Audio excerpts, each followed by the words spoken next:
I think we're live. Could I'm here. I'm here. he finish shoving stuff in his mouth? Could somebody in the chat please say yes, we can see you, which I know is really stupid and unprofessional. People are saying yo and woo, Oh, so I think that that's even more unprofessional. I had to scroll down and I wasn't even seeing those messages. Oh wow, there's a lot of messages. Okay.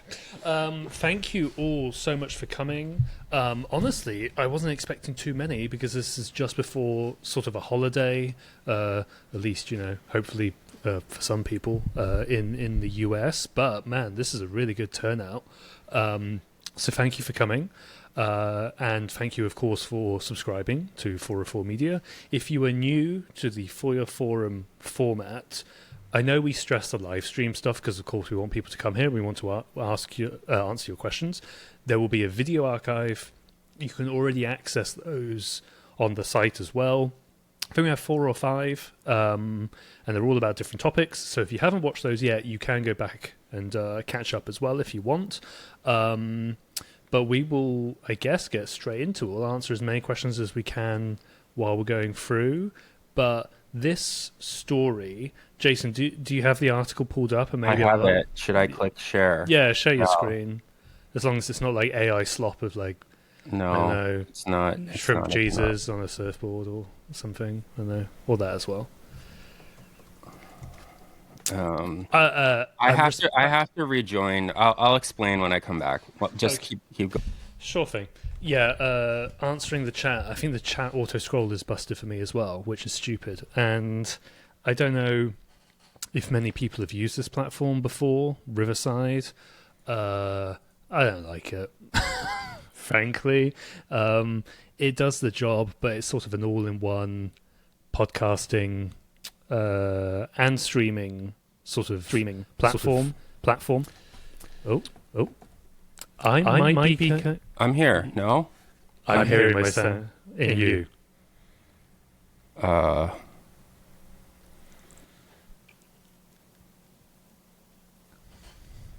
Let me try. Now now. you're muted. Yeah, now you're muted. You're hearing me in here? I'm echoing in you. Okay, I'm gonna join again. It was fine before. Sorry, it is really hard to talk when you're hearing your own echo. Mm-hmm. Like, I literally can't talk. Yes, the it's also echoing for us. Yeah, we'll see if he fixes that. Riverside, they constantly introduce these new features like AI babies or whatever. I'm not hearing myself echo now, Jason, for what it's worth. Is this better? Better? Yeah, sounds Okay. good. To explain to the class, my camera that we normally use completely broke like seconds before our podcast yesterday. And so I'm on my laptop. I had to give screen sharing permissions to Chrome. I had to restart Chrome to do so. So I'm really sorry about that. I normally have this setup very dialed in, but embarrassingly, it wasn't ready. No, all good. Back to you, Joseph. Yeah, I was just complaining about Riverside. How about if you're able to share your screen and show everybody the article we're going to be discussing? But Emmanuel, do you maybe want to give us the overview of just what this story is? Like, don't get into the public record stuff yet, but like, what is this story basically for those who maybe haven't read it? Sure, yeah. So this started a long time ago, Jason. I think it might have even been late last year. Someone reached out, a source reached out and said, hey, there's this software that is being pitched to some law enforcement agencies. You should look into it. We kind of heard broadly what it was. We had some names associated with the software that gave us enough to kind of go looking for it via FOIA requests, and Jason will talk more about how he did that and why and where. But yeah, we got a lot of records back, and basically what is being pitched here is something called Overwatch from a company called Massive Blue, and these are basically AI-generated honeypot accounts. So let's say a police department is looking for human traffickers or drug traffickers. They have this software that kind of scans the open web, social media sites, and so on, which is the kind of software that honestly has existed for a long time, and we know that law enforcement agencies have been using for years. Their kind of added feature, what makes it unique, is that it's able to scan through all this data, identify what they claim are suspects of these crimes, and then create tailored AI personas in order to extract information from these people. So one example, Jason, if you can scroll up to it, is coincidentally it's an AI persona named Jason, and he's like a 14 or 16-year-old boy. Yeah, here we go. So this is like someone that a child trafficker might approach and try to harm. And on the right, you can kind of see the AI generated text that would be sent to the human trafficker in order to like get information on them. So yeah, we got all these FOIA documents. We heard a little bit from the local governments where this was being tested out, and read about how they say it works, why it might not actually work, how it's being deployed, how much taxpayers are paying for it, and so on. If anybody just saw my face go surprised, it's because I nearly just spilled my entire cold brew. So that's the story. How do you initially get the idea to do public records requests? Because there's a lot of different ways you go about reporting this, right? You could try to get sources inside the company.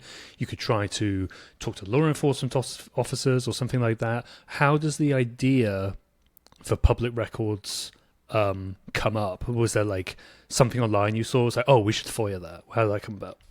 Yeah, so we got this tip from a source, as Emmanuel said, and we knew that this company was taking meetings with different governments in Arizona. And anytime I hear taking meetings with governments, that is like alarm bells go off in my head. Like, okay, that's something that can be FOIA'd. But we sort of need to figure out like what to FOIA, how to FOIA it. This source actually wouldn't tell us. I don't know if they didn't know or they just wouldn't tell us which governments they were working with in Arizona. And so, Arizona is a really big place. Like there's a lot of different cities, there's a lot of different towns, there's a lot of different counties, etc. And so I think first thing that I did was I started Googling around for Massive Blue. I was trying to like research, what is this company? And let's see if, basically nothing's going to come up anymore because it's just going to show our articles and aggregations of our articles. But I found the LinkedIn page for Massive Blue, and I found the names of the CEO and a couple of the people who were involved in it. Massive Blue at the time either didn't have a website or had like incredibly small amount of information on its website. It also seemed like a company that was very, very, very small. Like probably only a few people worked there. That was just like the vibe that we got. And so when a company is like pretty small, it's hard to get people to leak. And it's hard to like even know where to start, because in some cases, if it's like a gigantic company, you might go on LinkedIn, see people who used to work there, message people who currently work there, just be like, hey, I'm a journalist. I'm very interested in what's going on. I've heard about XYZ. And like every once in a while, people will talk to you. In other cases, we do like Reddit searches, search on Twitter for like people who might be talking about this. In this case, there was like almost no information about Massive Blue. So I'm going to now share my Muck Rock tab. I think it switched, right? Yeah, it did switch. So Muck Rock, we've talked about this in the other FOIA forums, and so I'm going to go through it quickly, but Muck Rock is a service that we use that helps us file and keep track of our FOIA requests. And so here, like this is the homepage. It's a nonprofit. It's a very good company, or it's a very good nonprofit. We've used it for many, many, many years. This is like what other people are FOIAing and the documents, which is like super useful. We've talked about this several times. If I were to click into there would be different documents that have been sent back. But in this case, I was like, I'm going to need to file my own FOIAs. And so, as you can see here, there's 64 different requests. So I filed with 64 different government entities. And I believe that I started out with Arizona counties and cities that were close to the border, because we had heard that they were sort of like talking about this for border type things. So straight up, I like went to Google Maps and I typed in Arizona.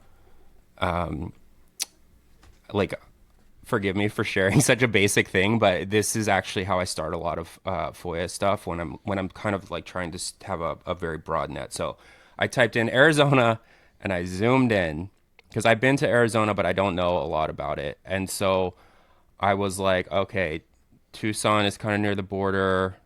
Like, these different cities are near the border. This actually isn't that useful. So then I probably went and typed like counties in Arizona on the border, and I found many of them. Pima was one, Yuma was one, Pinal was one, or Pinal. I learned it's Pinal. That's how you say it. I went on local radio there and they corrected me. And then Cochise and a couple others. And so here's what the request looked like. Just while you're bringing it up, I'll say, like, often I do these broad FOIAs and public records requests as well. And look, I can't keep track of all the law enforcement agencies in the US. So I literally just go to the Wikipedia page for law enforcement agencies in California or something, and then I'll pick the most significant ones out of there. You know, what you can do with Muckrock is, like, if you're just like, I want to file a bunch of FOIAs to police departments, you literally just type in police department and it'll keep auto-populating until you've exhausted all of them. That's another way of doing it. That's not as targeted as what Jason is doing here, though. Yeah, and so in this case, I was sharing the wrong tab before. So in this case, these are, let's see, 100 items per page. So I filed 64 different FOIAs or public records requests, and they're all pretty much the same. So in Yuma, let's see if this loads.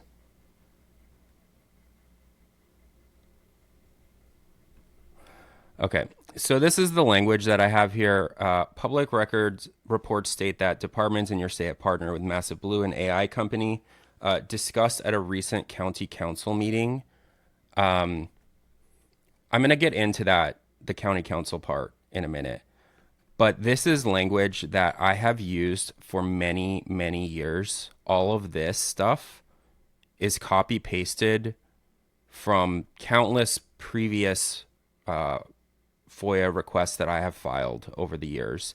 And this link is live, like, you know, I'll put it in here. It's not secret. You can steal other people's FOIA request language, and you should. It's totally fine. It's like sharing, because you're just sending it. It's not like you're plagiarizing them for an article or something. You're using their language to get records out of the government. And this has basically been built up over many years of trial and error. It's all instructional materials, presentations, and presentation materials, including recorded video and audio, PowerPoint files, prepared remarks, and slide formats, and other guidance on the use of Massive Blue. This actually is like specific to this request, which I'll get into in a second. We're asking for privacy impact assessments, use policies, technical explainers, like all of this stuff. These are the types of documents that governments create when they contract with outside companies. This is all based on other documents that have come back in other FOIA requests. These are like the grand scheme of things that could possibly exist. And they're in all of these like specific little buckets, but it doesn't really matter. Like if you put grant application under number 2, it doesn't super matter. It's totally fine. So we're asking for, this is basically like asking for the contracts, any sort of records that are sent about how it's being used, This one is really, really important. Digital communications, including but not limited to emails and text messages. So this is obviously just like seeking emails between the police department or the city and the company that you're talking to. It says that mention Massive Blue or sent to / from email addresses with the @massiveblue.ai domain. So in this case, you want to put the domain of the company that you're looking into.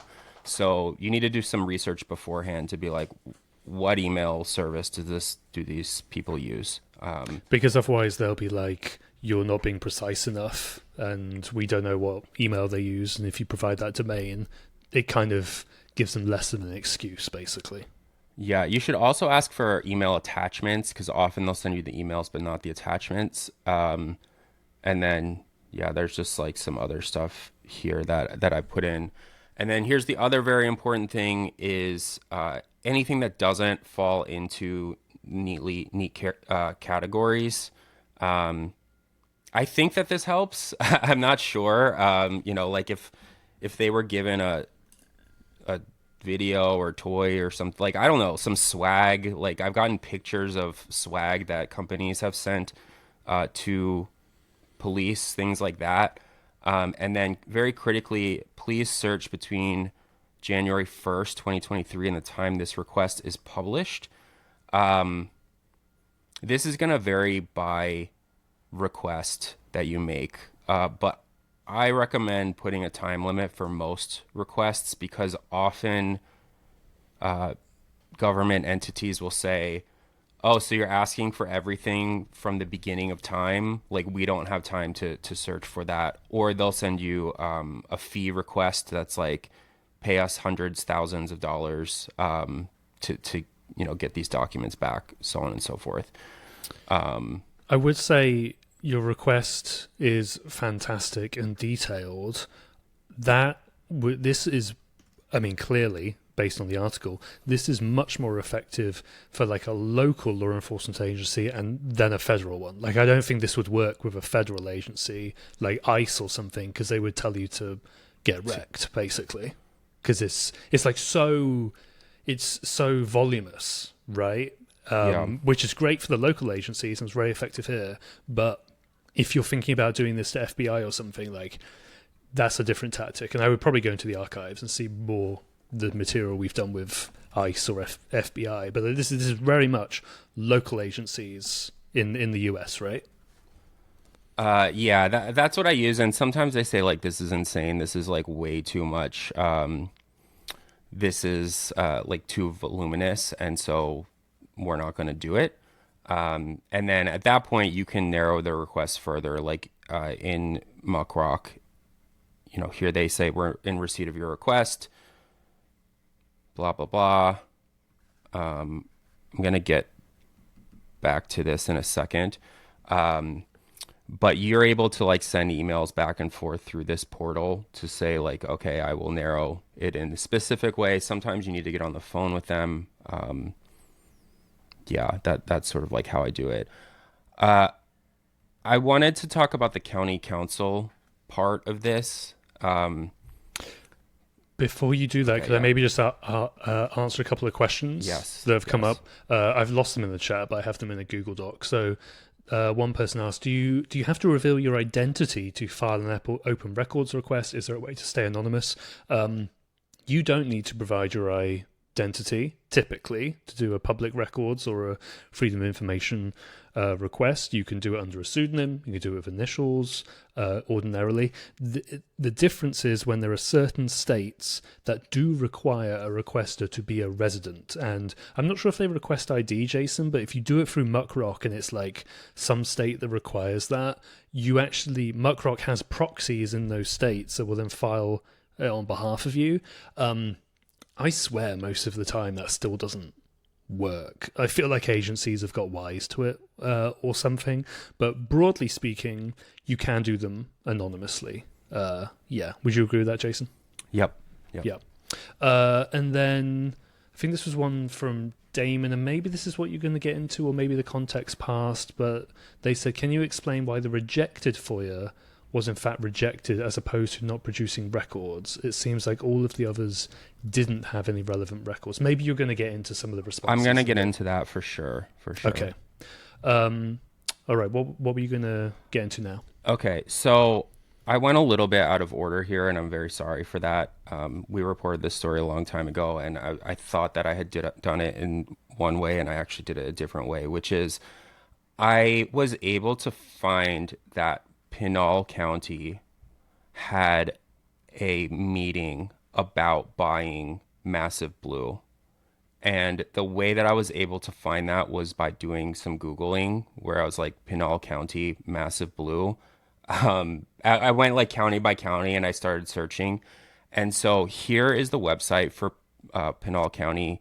I like to try to show people sort of like how I do things in real time, so I don't have anything saved here. But basically, I went into their city council area. So I went here.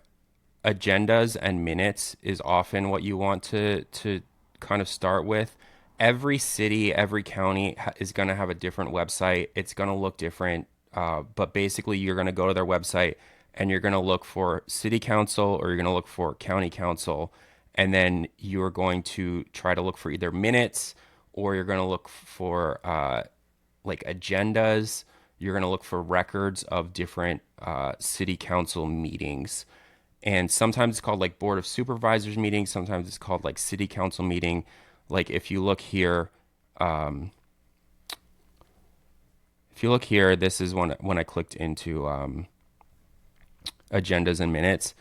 This is the recent meetings. And so it's like the Planning Commission, the regular session, the Health Services Department, the Law Enforcement Merit Council. Like there's all sorts of different types of meetings. And then let me see if I can share like my whole screen and not just one tab, because I think it will be helpful.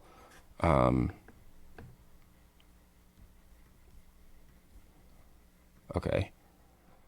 So here you can like look at the online agenda. It's going to take a while to load. It'll show this like blah, blah, blah. This has nothing to do with Massive Blue, but I knew I was looking for Massive Blue. So I think I typed Massive Blue meetings within, this happened last year. So I went to like, let's see. I did like something like this. So like a 2-year span. Let's see if anything comes up. No records. So it seems like there's nothing to do with Massive Blue, of course. Let's see if this works. Oh. That worked. So that often is the case where there's like a search function for a city council will be like super shitty and you need to search in different ways. I could have very easily gone there and typed Massive Blue, saw no records, and I didn't, and like moved on. But I tried it clearly in several different ways. It came up. And so here it's a Board of Supervisors, regular session, board meeting room, online agenda, download agenda, minutes recap, legal minutes. So if we look here, and I do remember these taking like a really long time to load. So here's like a bunch of stuff. Like I don't have time to read all of that. So I fed it into my AI. No, just kidding. I actually did it myself. And I typed Massive, and there you go. Purchasing Division Report, June 5th, 2024. Massive Blue Inc. contract, board meeting, blah, blah, blah. Open this up. It has this like purchasing division report, this thing down here. So I downloaded that, and then I opened that, and then it's a 28-page document, and I probably Control F for Massive. And so here we go, May 20th, 2024, Massive Blue, $500,000, and then it explains this program provides the following that no other vendor can provide: radar recon report, all of this stuff. This is super useful for your FOIA request. This does not mean the fact that I pulled up this is not all the documents that this city has. This is like the documents that were presented at this county council report, and it is extremely useful. Like it explains what the software is. It explains specific names. So radar recon report, radar virtual task force, deployment of 50 AI personas, AOI ally. Like these are all the names of the Massive Blue product, more or less. Another really, really useful thing. Well, don't wire money to Massive Blue. Massive Blue Inc. Came from Mike McGraw, Mike at massiveblue.ai. That's useful because then I can say, do you have any emails with that person's email address in my FOIA request? So I did all of that at some point, but still there was no like presentation about how the software works. Like we didn't have this, which we wanted this. We knew that there would be some sort of like presentation about what this software is, and that's like ultimately what Emmanuel and I were trying to get. And so I took that information from that contract, I went back into Muckrock, and then you'll see this language here, Massive Blue, Overwatch, VIPs, like all of this like lingo and jargon. That's me telling the city or the county that I know that these documents exist. I know you know something about this because like clearly it was presented at this county council meeting. So give me documents about it. And that is, I think that's like really the difference between a FOIA request that is a real shot in the dark and one that you're almost definitely going to get documents back from. So I'm now going to go to the Pinal County request, and then I'll actually show you like some of the documents, or we can take questions. I know I've been talking for a while. Let me just do some questions for a sec, and I guess I'll say it's like, yeah, the more specific you can get in the request, the better, and it does require some research. And as you just saw, Jason and Emmanuel did all this research beforehand. That being said, it might not take that much time overall once you get like surgical at it, and you get very good at finding what you're looking for. Just a couple of quick questions. Apart from the local council meetings, do you know where we can find companies that have contracts with these agencies? I would say that it's a much easier for federal, and then it really varies. You go to fdps.gov. That's the website I use a lot for federal contracts with agencies. I would actually do something like a Google Doc, like file type : PDF, and then in quotation marks do the company name, and then also do site:/.gov. That's going to bring up all PDFs that are mentioning that company on all government websites. So that's how you can more quickly find something, or you might do it in a Excel format rather than PDF. Question for Jason. How often do you go back and forth with an information officer at these departments to narrow down a request? How often do you go back and forth with them? Not always, like not that often, but sometimes, which I know is not that helpful of an answer, but it's kind of hard to say because very often they'll just give you what you want, which is awesome. Or very often they'll just say, fuck you, we have nothing, and they won't give you anything. Often they will say, we have documents, but it's going to cost you a lot of money to get them. And they'll send you an invoice. And I think that there's one in here that I did pay for. And in some cases, I will say, how can I make this less expensive? Because sometimes they'll say that'll be like $3,000 for some documents. And then they'll be like, oh, it's because because the emails repeat thousands of times. And we have to, because they're coming from a bunch of different inboxes. And I'll just say, just include them once. And they'll be like, okay, it's free now. So sometimes that happens. Sometimes if it's documents I really want, like I'll get on the phone with them and I'll say like, hello, like what's the deal here? Why won't you give me these documents? Sometimes I'm very nice and other times I'm less nice. And I know that there's a lot and we're going slow here. I will get into it. There is an example of a back and forth that I'll show you in a second. But yeah, like I don't know why it says rejected because I did get documents from Pinal County, but basically like I filed these documents or I filed this request with Pinal. They said, let's see, this is August 29th, 2024.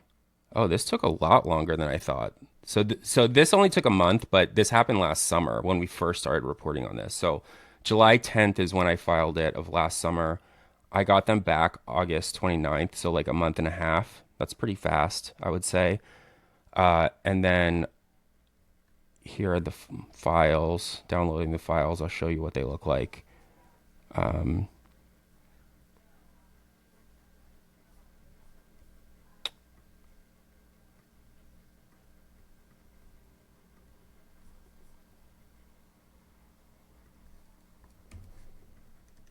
So I do a lot I use Mac. Your mileage may vary depending on what OS you use and what the files are. These are all PDFs, thank goodness. PDFs I like. They're really easy to open. They're easy to search. They're easy to OCR if you need to do like optical character recognition, things like that.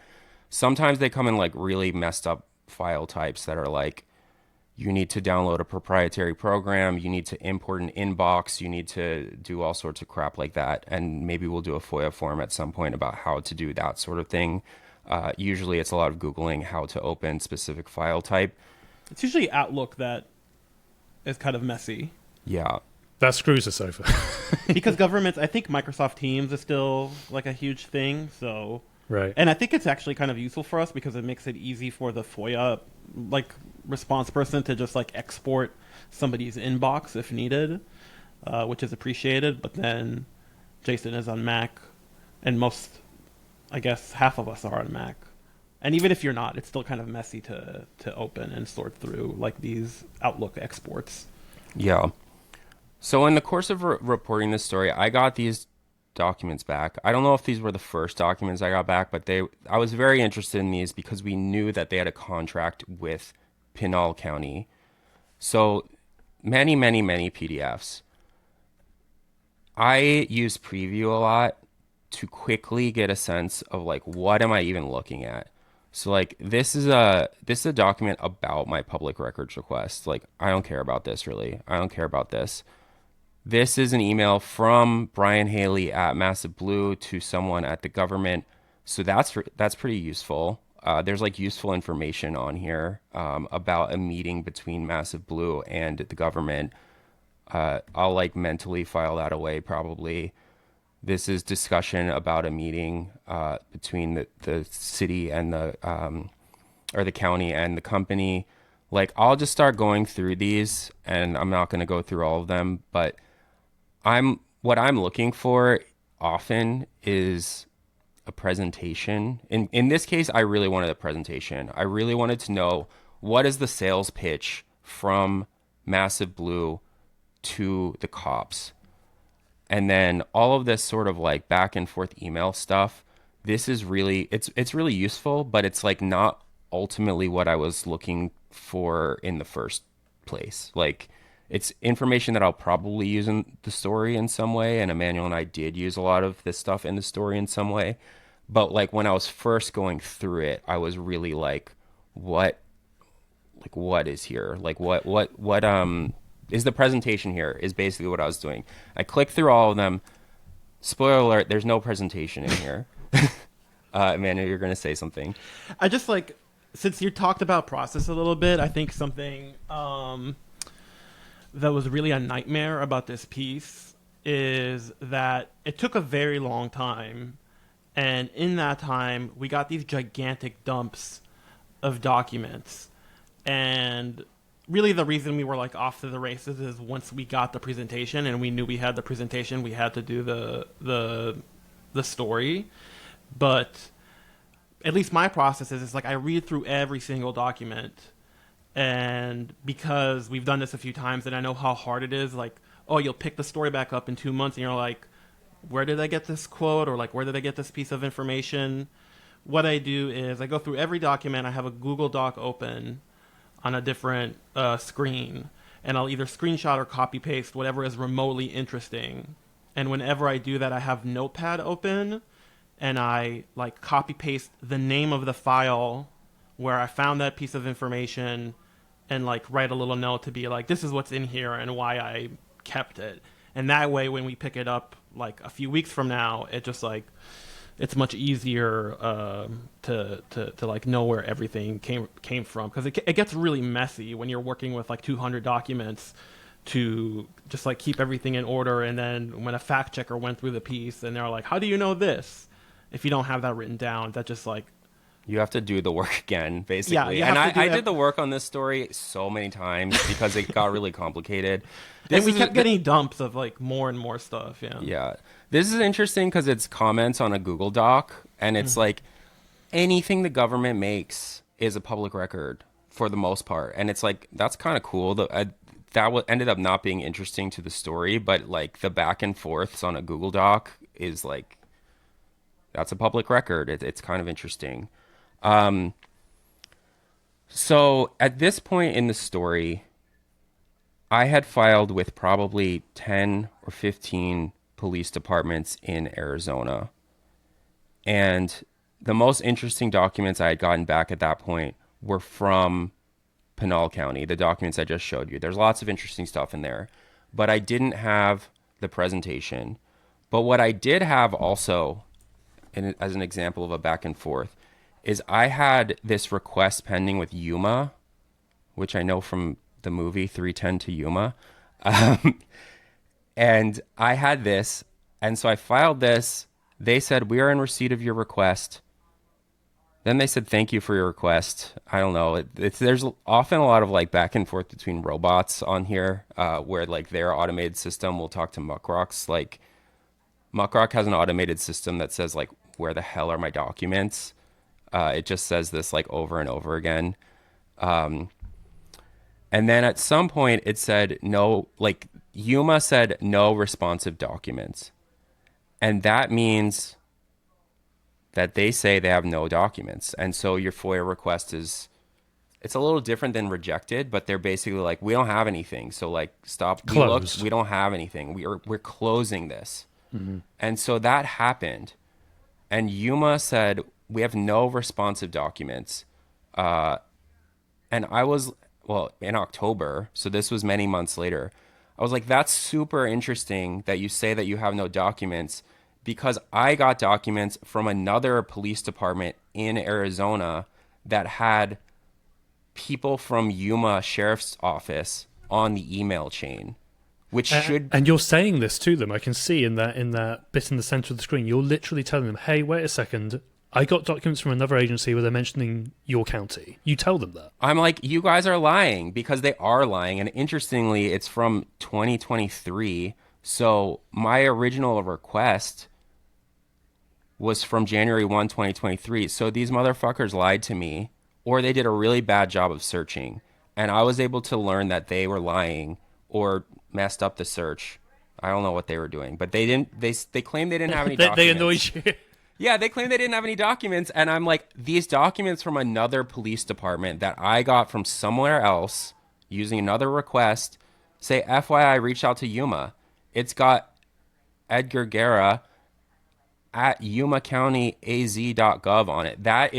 That's a responsive document to my original request, which means Yuma should have sent it to me, and they did not. So I said, hello, blah, blah, blah, like, give me my documents. Here's a screenshot showing that they have it. Then I bugged them 2 weeks later, and they're like, oh, here's your documents. And then they send me 80 pages of documents that were all responsive. So it's like, it's crazy that they didn't have it. And interestingly in this, and no one steal, please. I requested Overwatch. It's just very funny you have to say that. Yeah. I requested documents about Overwatch. And in here, there's documents about Massive Blue Overwatch. Like these are all responsive and useful, and we use some of them in our story. There's also documents. No one steal. Because you might do more stories. I'm doing more stories. I'm already reporting more stories. Right. There's also documents about a CrowdStrike cybersecurity piece of software called Overwatch that Yuma has. There's also documents about this Falcon Overwatch thing. That's the CrowdStrike piece of software. Like, this is kind of interesting. It's a brochure of something I didn't even expect, that I only got because all of these fucking government contractors named their products the exact same thing. And then I got there's another one in here that I am doing an article about, that's about like a prison technology called Overwatch. Oh yeah. And I didn't even expect that. I didn't want it. Or I mean, I didn't seek that out, but they were in there, and so I got it. And I'm now doing another separate story about that. So there's that. I'm now going to answer the question about no responsive documents, rejected, so on and so forth. In this case, I filed the same request with 64 different police entities, something like that. Not all at once, over time. I filed them because I filed a bunch in Arizona. I got some documents back. Then I filed like more requests based on the documents that I got back. Then I filed yet more based on the response that I got to the second round of them, etc. But like Florence Town Clerk, no responsive documents. This was a shot in the dark for me.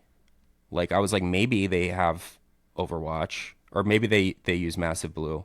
They don't use it, so they don't have any documents, and that's a failure. It's not a failure. It's just that's part of the entire thing, is that we do a pretty scattershot approach where for a story like this, Massive Blue is probably telling similar things to different police departments. And so it wasn't that important to me that I get documents from every single police department that I filed with. I just wanted to know how they're pitching their product and what their product is. And so I sent a bunch of them, knowing a lot of them were not going to result in anything. The ones that say rejected, sometimes that just means they don't have documents. Like, this says we have completed the search, no records found in our agency, blah, blah, blah. And that's why I went back to Yuma. When I first got this and they said no documents, I was like, okay, they don't have any documents. But then when I saw it in the other documents, I was like, they lied. And I went back to them and they reopened the request and they sent it to me. So that's important. I'm going to... Is there more questions? Or Yeah. Okay. And I'll just answer them in a very, very quick way as well. How can you be anonymous if using your email for delivery? Use a Proton, make a new Gmail, use some sort of proxy. There is a Doge question, but I think we'll come back to that if we have time, just because I think that might take us down the rabbit hole. When you ask for docs between January 2023 and the date published, what do you mean? Published on Muckrock? Another word I use is just the date this request is processed. So... That's what I usually use too, and I don't know why it said that. That's what you should use. The date this request is processed, or this date this request is fulfilled. Is better language. It's just when they start getting around to it. When you get documents back or redacted, is there any action you can take to get them redacted or no? Yes, you can appeal. It really depends on the specific request, but one I often do is that they'll redact or refuse to release information about a company because they'll say it's trade secrets. And I will just say, hey, you can redact stuff like personal information, but here's a public record of this contract, and I'm just asking for the statement of work or the contract. So you negotiate with them either before the request is fulfilled or after. You may do it in appeals process. And maybe we should do a whole session on appeals at some point as well. We've touched on it. But yes, you can do... I did say this in the chat, but have you ever got documents back where they didn't redact anything correctly and you could copy paste the redacted text? Yes, always check the redactions in case they messed up, and underneath is the actual text. And then I don't know the answer to this, Jason, but I'm going to ask you just in case. Have you ever dealt with requests for reviews to a public access counselor? Illinois has one, and I think some other states have similar. I'm not familiar with that, but that's something we can brush up on for another section. I am not familiar with that. However, Texas has an interesting process that is different from any state that I know of, and it sounds sort of similar to what you're talking about. And I was about to talk about that, so maybe we go there. or let's finish the questions and then I'll go into it.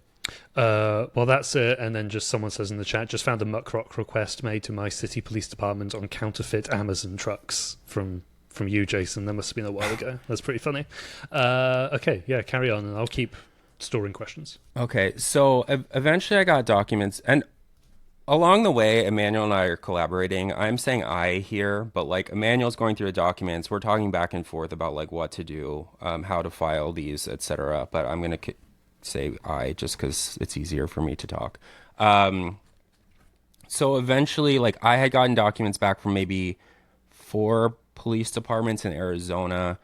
It was probably a few hundred pages worth of stuff, and we still didn't have the presentation. Eventually, one of those documents said that there was like emails between Massive Blue and one of the sheriff's departments that said, we're pitching this to people in Texas. And it was in the story, it was this Overwatch Recon Report. This is from the presentation we ultimately got, but there was like an email version of this that they were using for marketing about Dallas, Houston, and Austin. And so I was like, oh, maybe they're doing Texas also. And so then I started filing requests in Texas.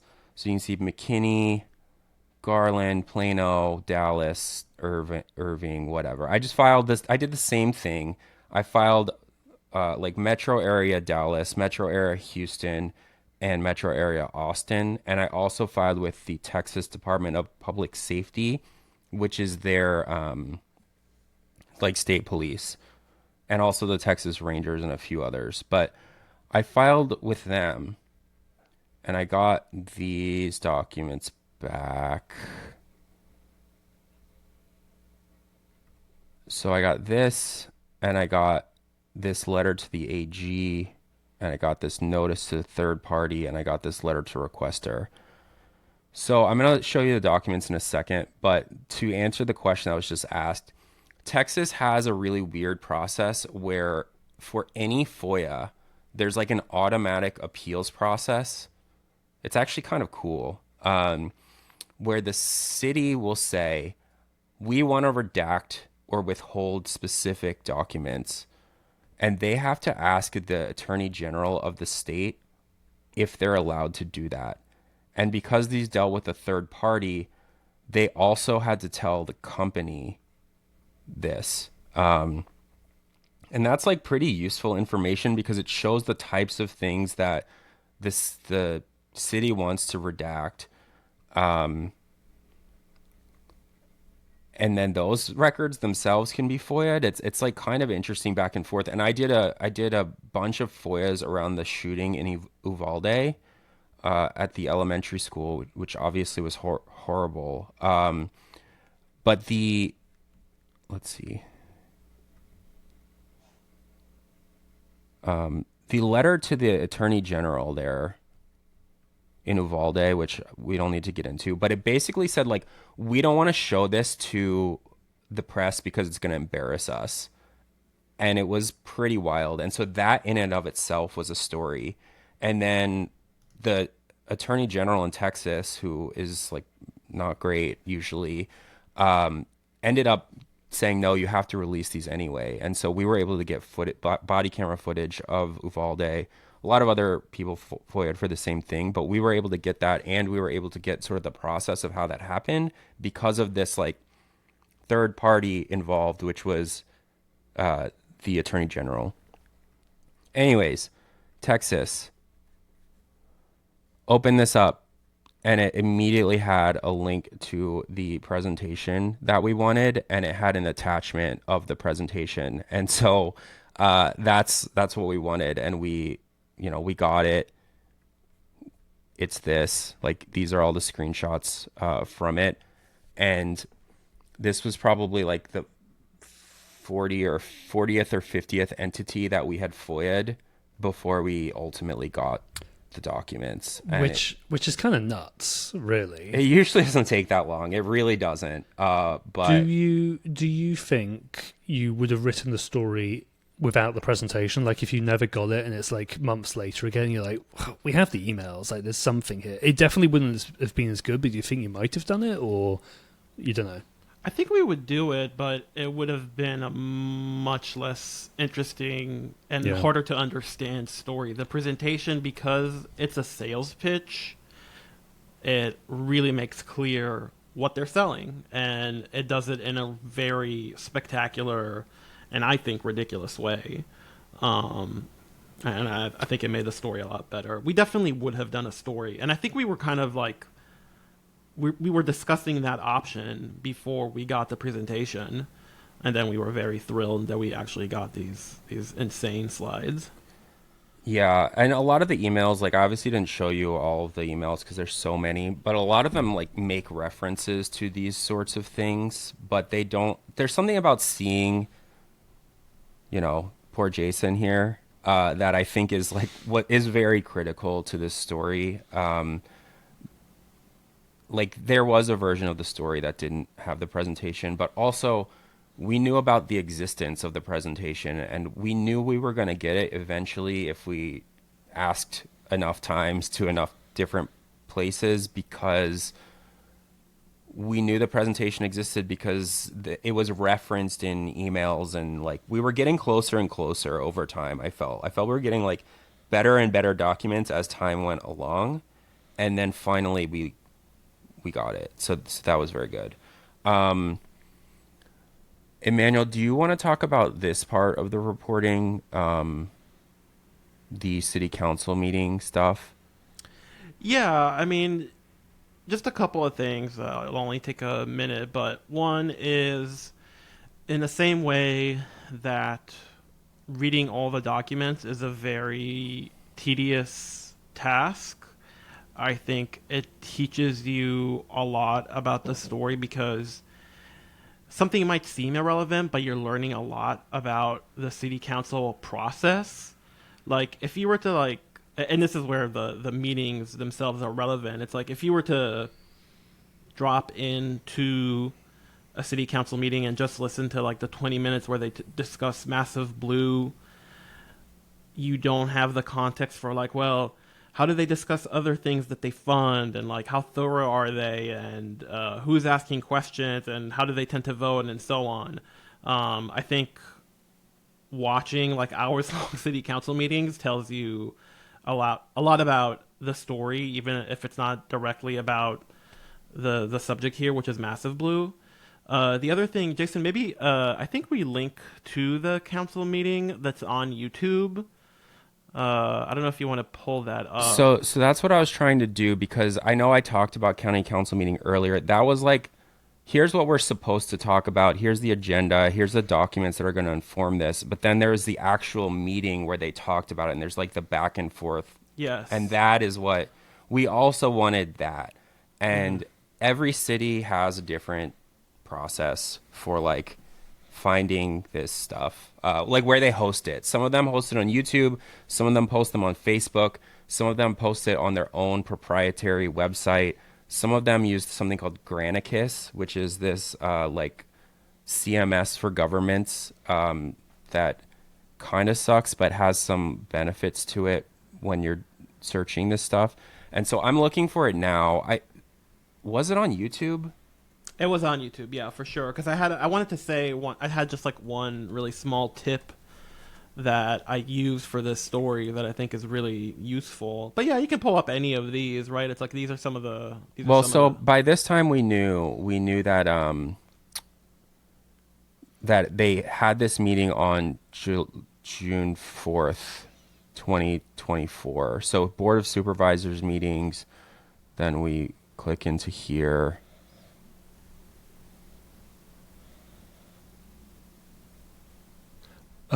What was your tip, just briefly, Emmanuel? Just so before we. If you pull up any video, it doesn't matter which, but it's Okay, like pull up like that 3-hour video, whatever. Like wow, no premium YouTube for you, dude. No, can't afford. I'm not watching ads, whatever. I'm not doing that. So if you scroll down, it just like the transcript feature on YouTube is like, I don't know when this happened, but it's very good.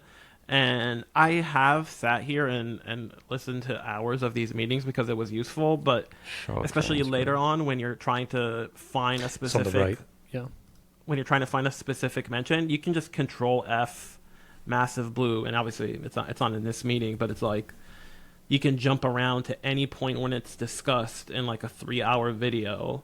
And if you click on the mention, it will actually take you to the place in the video where that is being said. And it's just like a massively useful way to like quickly scan through videos if you need to do that. And it's helpful because it's like there'll be like a public comment section in a city council meeting, or like they'll call someone from the company to like speak about why they should pay for it, but the vote or some argument about the vote will be like many minutes later. It's not like all the relevant information is not always in one chunk of the video, so it's just a good way to like scan hours and hours of video and be like, show me any instance where this is being mentioned. And I suppose another way to do this, if you were trying to scan, is like you can feed it to like, I don't know, like an otter or something like that, and scan the audio that way if you need it. But Well, I found it. there's a really good tip in the chat, which I didn't know this, and thank you for CM for putting it. It says that YTDLP, it's a command line tool on GitHub to download YouTube videos. You can configure it to download the transcripts. Oh, So nice. you could theoretically download in bulk and then search across videos all at once once you've downloaded the transcripts, maybe. So you don't have to go. That's more That's advanced cool. than what I'm doing. Yeah. Thank you. Jason, go Yeah. ahead. No, I was just gonna say I did use it here June 5th, Controlled F on transcript for Massive Blue, and this is the part that ended up in our story or part of it, and it's like, you know. Looked at the website for Massive Blue, and it's a one-pager with no additional information, no links. We got a comment from Kavanaugh here because he was skeptical of the tech. Folks are involved in, and it includes medical weight loss and Big Delicious Seasoning Company and so on, Mocha Medical Weight Loss. So they're talking back and forth, and then online, and the threats are real. And as a resident of 14 years of Pinal County, I know what's happening here. And so to be able to so this is Chris Clem, who is like, he works for Massive Blue. He's like, we go into what his deal is in the article, and then there's also like the deputy sheriff talks, blah blah blah. It's like we don't have time to watch 2 hours and 40 minutes of every single city council meeting or county council meeting, and so the transcript tool is pretty amazing.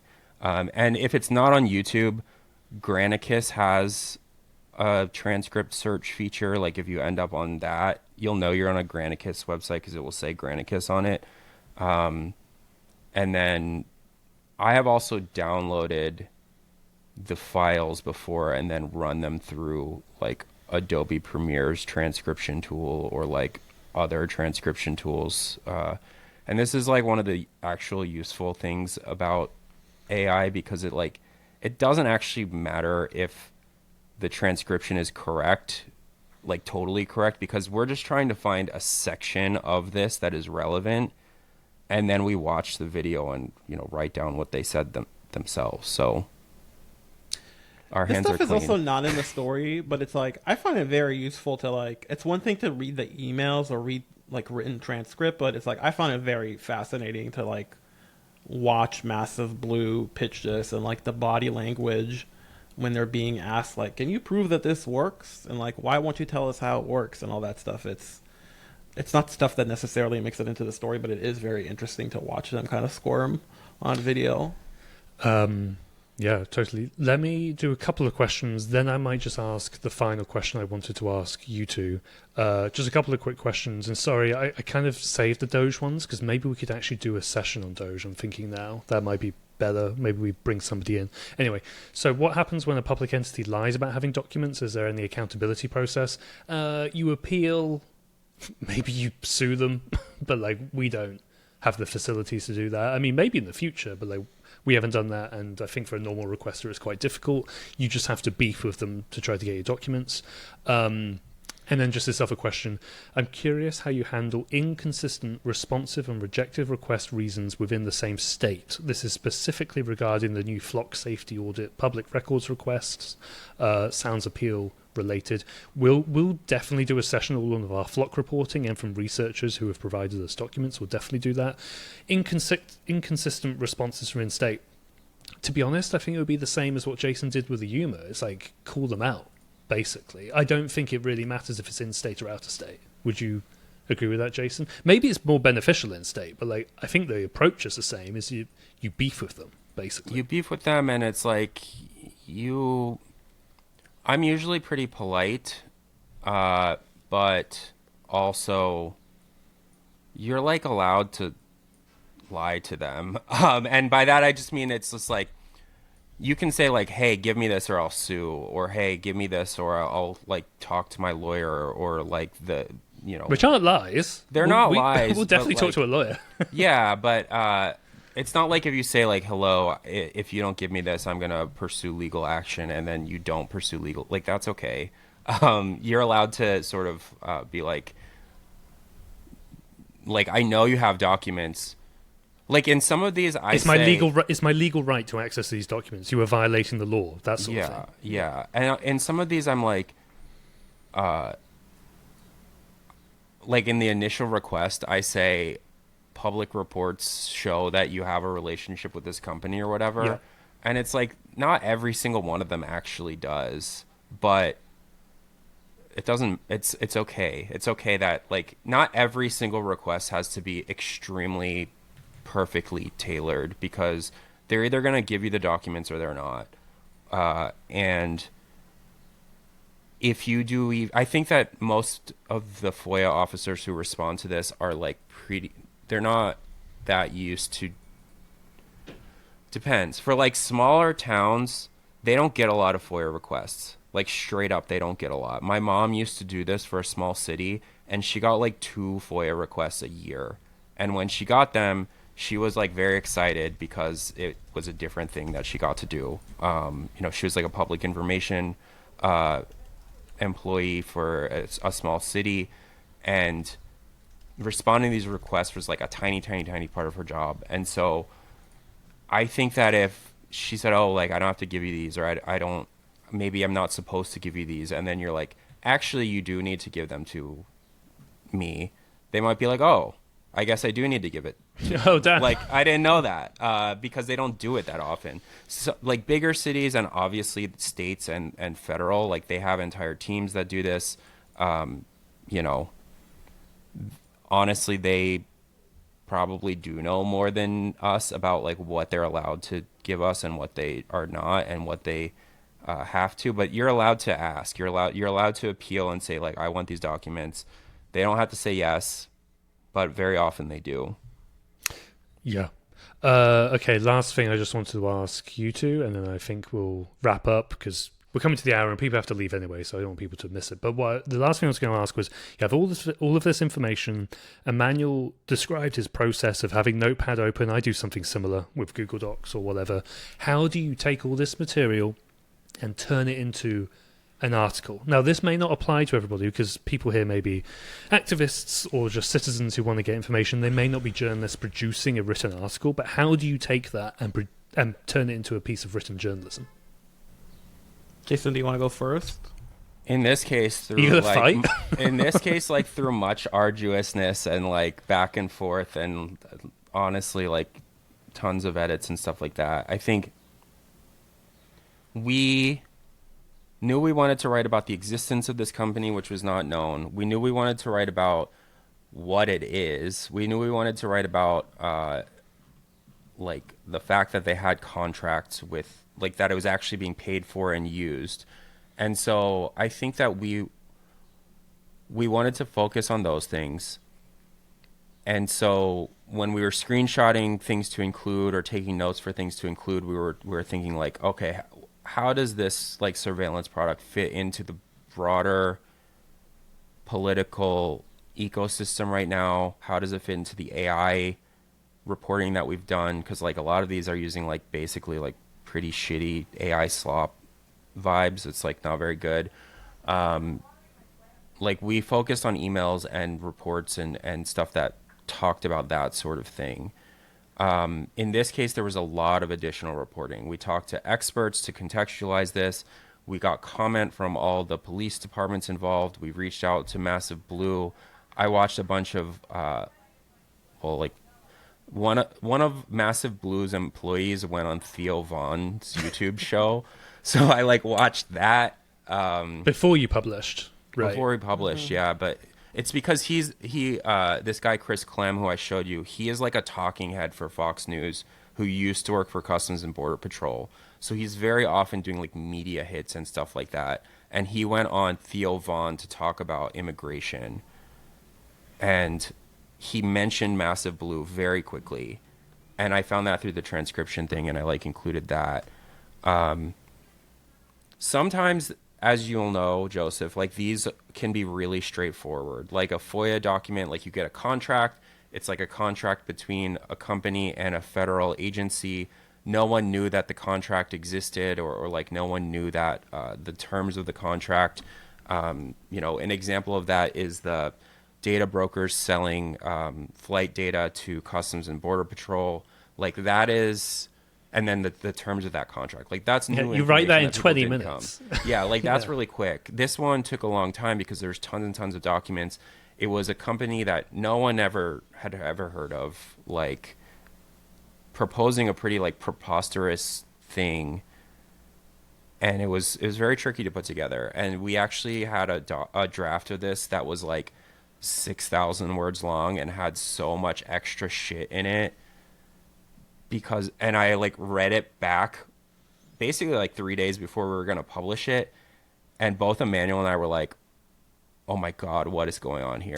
Maybe you can talk about that a little bit. But it was not that the article was everything in it was factual. It had even been fact checked. We fact checked it, was but then factual, we and read it was it. interesting too.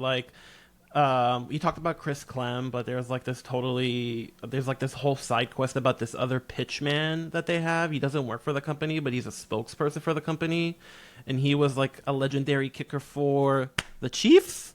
Yeah, the Kansas City Chiefs. For the Kansas City Chiefs, and it's just randomly this football player is pitching this baloney AI company that is trying to catch human traffickers allegedly, and we thought that was very interesting and bizarre. There was also stuff about Massive Blue tried to prevent the release of some of these documents. Yes. There was emails back and forth between Massive Blue and some of the police departments saying this is proprietary information, do not release this, which happens sometimes, and I find to be really interesting. But it was also a 1,500 word side quest in this already very complicated article that was we were kind of I don't know if people are gonna care about. I think people would care, but it was very complicated article already. It wasn't in the best service of the piece, and there's also something that definitely as editors back at Motherboard we talked about all the time, which is a problem with stories based on FOIA, which is you're getting all these documents. It's factual because, it's emails between government officials, it's presentations that are given to the government. So it's all legit and fair to use, and it's all interesting. But you get to this point where it's just everything that is in a FOIA feels like it belongs in a story, and that's not the true, because it's you're trying to explain, in this case, this particular technology and why it's important. And at some point, the scope of the article grows so much that you lose sight of that, and you lose the attention of the reader, and you just muddy your own point and argument. Just more to the point of Joe's question, I didn't go to journalism school, and I learned on the job, so I hate to use this cliche, but it's the inverted pyramid is true. That is a good way to structure a story, and it's basically the reason we wanted to do the story are these slides. And that's the thing that's at the top of the story. It's look at these slides, look at this actual presentation that is actually being pitched to actual police officers, and they're already paying for it. So it's taxpayers are paying for this ludicrous pitch. So it's that's at the top of the story. And then I don't want to say that the rest of the story writes itself, but if you're just following kind of the basic rules of journalism, at least the path is very clear. Just like you show this to the reader, and then you're like, who is pitching it? Why are they pitching it?